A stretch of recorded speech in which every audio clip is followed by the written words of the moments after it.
I've been getting caught up with grading in this course, and one of the things I wanted to do was go over two of the questions from the first exam that were maybe particularly challenging just based on the distribution of people who got them right or wrong. So the first one is right up on my screen here, and the question is saying, the image above, meaning this graph, shows knee joint kinematics during walking and various groups of children. So that's the dashed line, the solid line, the thicker solid line, and so on. At 50% of the gait cycle, indicated by the red vertical line, that's this one, in all groups, the knee is, and then we have these different options. So the right answer, as indicated in the green here, is inflection and moving in the direction of flexion, and I want to explain why that is.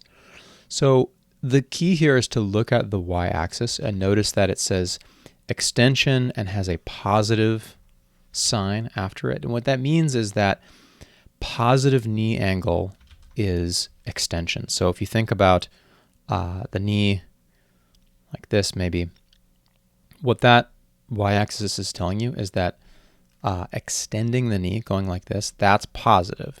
So therefore, going the other way, flexing must be negative. So we can see that right here, all these different groups have a negative position on the y-axis. They're at maybe negative 25-ish or so, negative 20, negative 25, at that 50% of gait cycle instance. So we know that they're definitely in flexion. So we can cross that out, probably cross that out. And then the question becomes, are they moving in the direction of flexion or moving in the direction of extension? And if you recall, that idea of moving in the direction of means changing. So how is this changing over time if we're moving towards the end of the gait cycle? And you can see that in all the groups, we're on this downward trajectory. So not only is our position negative, but it's getting more negative. And because we know that negative is flexion, then we should be in flexion and moving in the direction of flexion. From a slope of the graph perspective, you could also think of this as the graph having a negative slope for all the different groups right here. So that's that question. And then the other one that seemed to be particularly tricky was this one. So this question says, in cases of severe ankle arthritis, surgeons will sometimes perform ankle fusion surgery, which involves screwing or nailing the tibia to the talus. So anatomically, tibia like this, and then the talus is that bone that sort of at the top of your foot, or that equivalently at the bottom of the ankle joint. So the talus is here, calcaneus, the heel bone is here, and then you've got the other bones of the foot going off like this. So ankle fusion surgery essentially means nail those together so they're completely, and the question says, completely preventing motion about the talocrural joint. So if you recall, that's what many people say when they mean the ankle, or what many people mean when they say ankle joint. They mean that talocrural joint that involves ankle dorsiflexion and plantar flexion. So after this procedure, a kinematic plot of ankle dorsiflexion and plantar flexion angle during walking would be, and then there's a bunch of questions.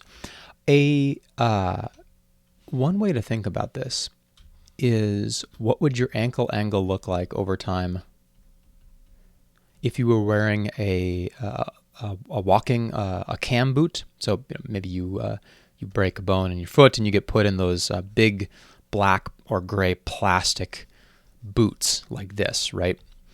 And those also, like ankle fusion surgery, those would also completely, ideally at least, completely lock up your ankle joint, your talocrural joint, and prevent any ankle plantar flexion or dorsiflexion. So you would walk probably with kind of a weird limp, right? But you'd be your ankle would be stuck maybe at 90 degrees. So even when you're walking, it would always be 90 degrees. So if we plotted ankle angle over time, and maybe this is 90 degrees, it would have to be completely flat, right?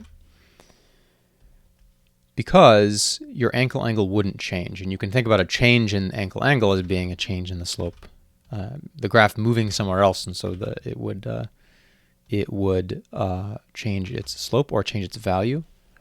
So anyways, that is this question, and maybe the right way to think about it is to think about what ankle angles can you have if you completely restrict the motion. The answer is only one, and the angle is whatever the ankle angle was restricted at.